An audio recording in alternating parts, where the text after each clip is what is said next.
So hello, Seth. Hi. Seth is from NS Nanotech.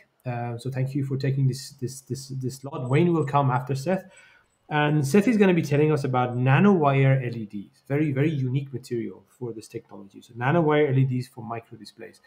Seth, the stage is yours. You have 15 minutes starting from now, and 5 minutes before the end, I'll give you a heads up. 2 minutes before the end, I'll give you a heads up. The stage is yours.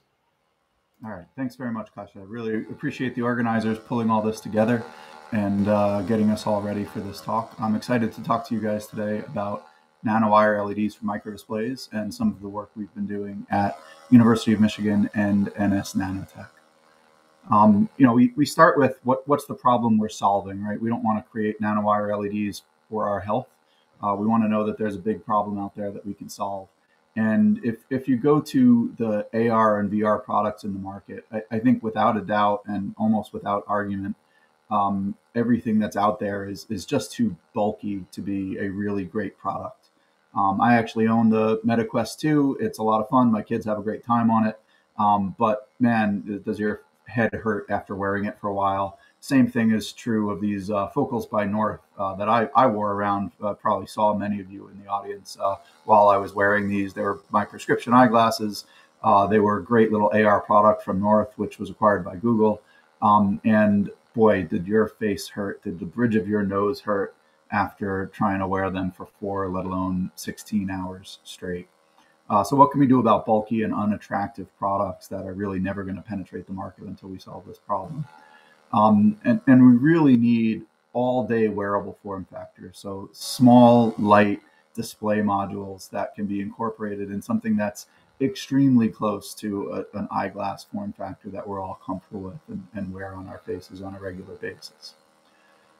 So just a little bit of background about how we get here. Many of you probably have crossed my paths in our careers, but if we haven't, early on I founded QD Vision, which we ended up selling to Samsung. So quite a bit of depth in the color conversion for AR space and color conversion for LCD and OLED space in general.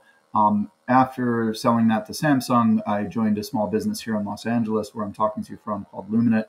And we developed volume holographic AR optics. And so that was the part of that North Focals by North, that I was referring to. We were actually making that lens that channeled the light into your eye to make that virtual display. And it was a great little product, but it was not a perfect product. And that's why you don't see those on the market today. Right as we were shipping that product to North, I met Professor Zetien Mi, pictured here. And he is really one of the world's experts on the MBE growth, molecular beam epitaxy growth of nitride semiconductors. And as we started talking about what he was doing there and the potential of what he could do in the future, I was just intrigued by how much it was right up my alley. This is quantum dots, but it's good semiconductors to make quantum dots out of with these nitride semiconductors, and let's see what we could do together. We'll see how that progressed here as I show you some of those